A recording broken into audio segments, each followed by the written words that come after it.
Placé. 2 mètres, Placé. 2 mètres à 0. Placé. 03.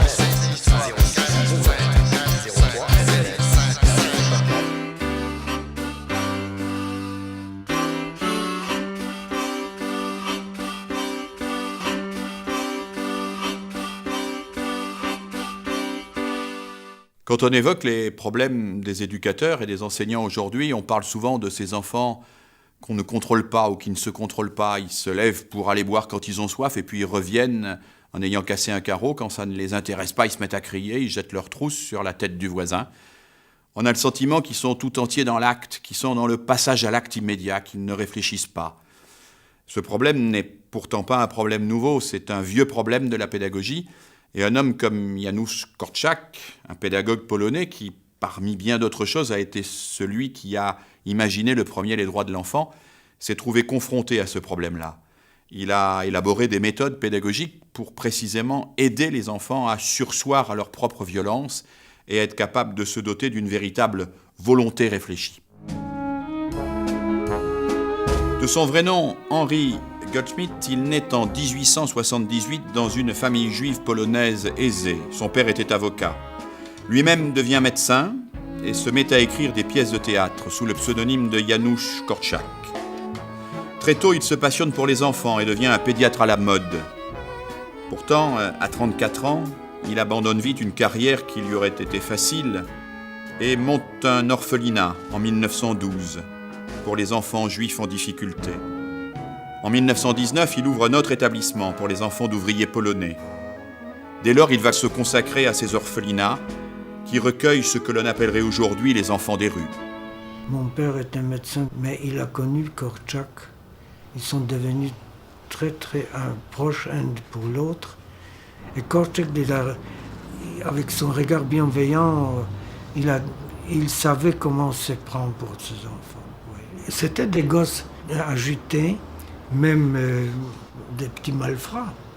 La grandeur de Korczak, c'était justement que quand on a volé la jeunesse, la petite jeunesse de ses enfants, Korczak voulait tout faire pour les rendre la vraie enfance. Korczak a affaire à des situations difficiles, à des enfants violents, et on le serait à moins. Alors, il va chercher à endiguer cette violence. Il essaye de leur expliquer qu'il ne faut pas se battre, parfois même il les punit pour qu'ils ne se battent pas, et puis rien de tout ça ne marche. Jusqu'au jour où Korczak a un coup de génie.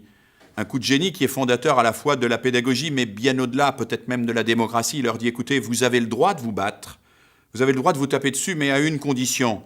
Prévenez l'autre par écrit, au moins 24 heures à l'avance. Et là, tout bascule. Tout bascule, on introduit la boîte aux lettres, la boîte des bagarres, la possibilité enfin de réfléchir avant d'agir.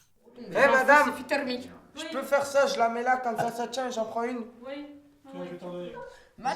C'est une boîte aux lettres où chaque jeune du DSA pourra mettre ses mots. En 2 mots, le DSA, c'est où des jeunes viennent pour rétablir leur place au collège parce qu'ils ne sont pas tout à fait bien en groupe dans une classe. Parce que ici, je sais pas, on vient, c'est pour changer notre comportement. C'est-à-dire avant, en cours, ça allait pas bien. Mais non, en haut. En bas. Oh. En bas, il y en a. Trop tard, j'ai mis en haut. Mais non, t'as tout là. Ça permet de dire ce qu'on ressent vers les personnes. Par exemple, comme moi et tout, si j'ai envie de dire ouais, cette personne me casse les couilles, bah, je peux le dire dans la boîte aux lettres. Et par exemple, comme là en cours, je peux pas le dire. Si je vois, par exemple, il y a une personne, elle me prend la tête, là, je m'excite. Je cherche pas à comprendre. Hein. 1 fois, 2 fois, 3 fois, ça va. Après, c'est fini. Il n'y a plus de chance. Hein. Si on lui donne trop de chance aussi, après. Les nerfs, ils sont partis. Parce que sur le coup, on est énervé et on a envie de le frapper. Et si on attend un jour, et ben après, on va plus être énervé. On va peut-être nous calmer. Ouais. Et après, on voudra plus se battre. Et ben moi, je dis que c'est bien parce que ils réfléchissent, ils ont le temps de réfléchir au moins avant de se battre là, de frapper quelqu'un. Ben, ils ont le temps de réfléchir et peut-être qu'ils changeront de décision. Ils ont le temps d'avoir plein de solutions dans la tête. Korczak reconnaît que la boîte aux lettres ne fait pas de miracle, mais il ajoute la trique non plus ne fait pas de miracle. Il y a même des gamins qui disent ça fait même pas mal. Et ces gamins-là, en général, ils continuent à être violents. À travers la boîte aux lettres, en revanche, petit à petit et avec patience, si on prend le temps de les apprivoiser, les enfants découvrent tout l'intérêt qu'il y a à réfléchir pour s'exprimer, pour s'expliquer, pour tenter de résoudre les problèmes autrement que par la force. Et cela, c'est absolument essentiel, non seulement dans la classe, mais bien au-delà, dans toute la société. C'est peut-être même le fondement de la société.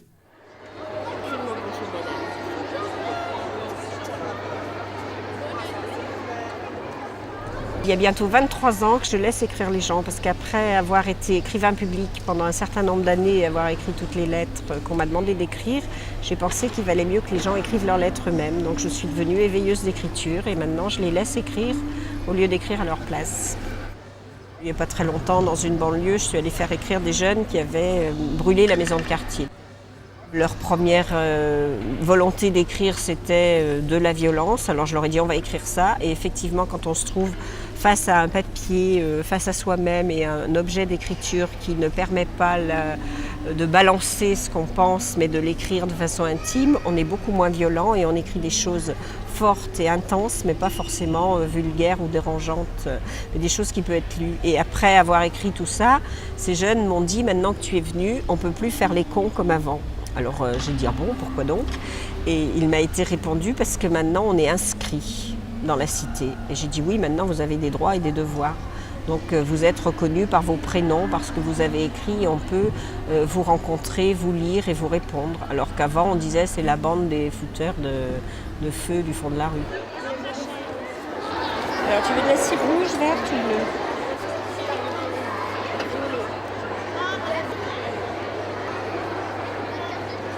Je pense que la permission d'écrire dans des moments de drame ou dans des moments d'intensité ou dans des moments de violence extrême est nécessaire. Au moins, ça cadre la violence et ça permet après, si on veut aller se taper dessus, de savoir pourquoi on se tape dessus.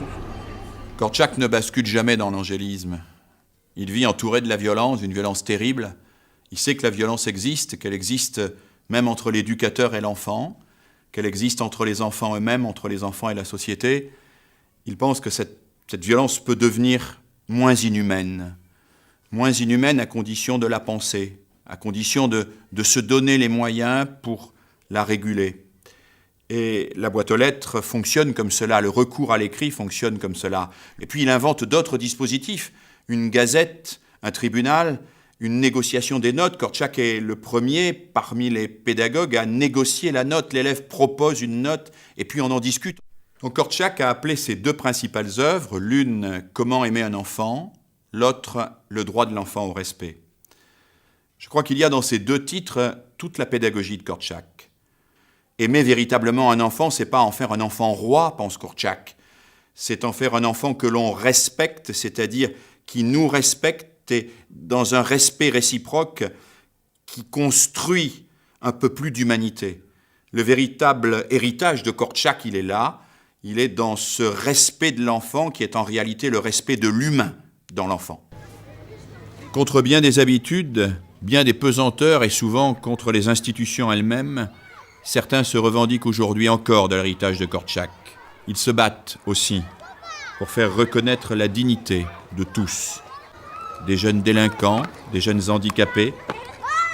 Korczak n'était pas seulement un écrivain génial pour enfants, mais qui était un véritable visionnaire comme militant du respect de l'enfant, un véritable précurseur de la Convention internationale des droits de l'enfant.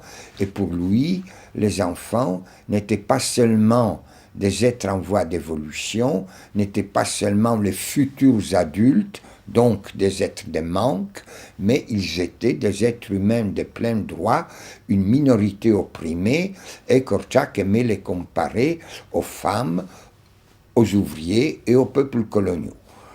Ça, c'était pour moi des idées phares et un puissant aiguillon pour lutter contre les violences faites dans les institutions.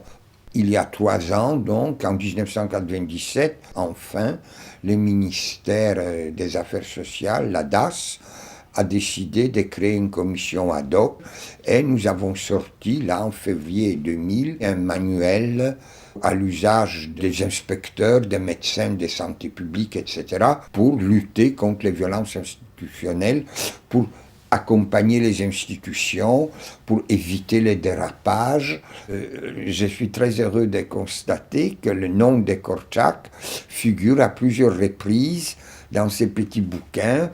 Il y a plusieurs citations de Korczak. C'est évident que l'ombre de Korczak planait sur notre commission.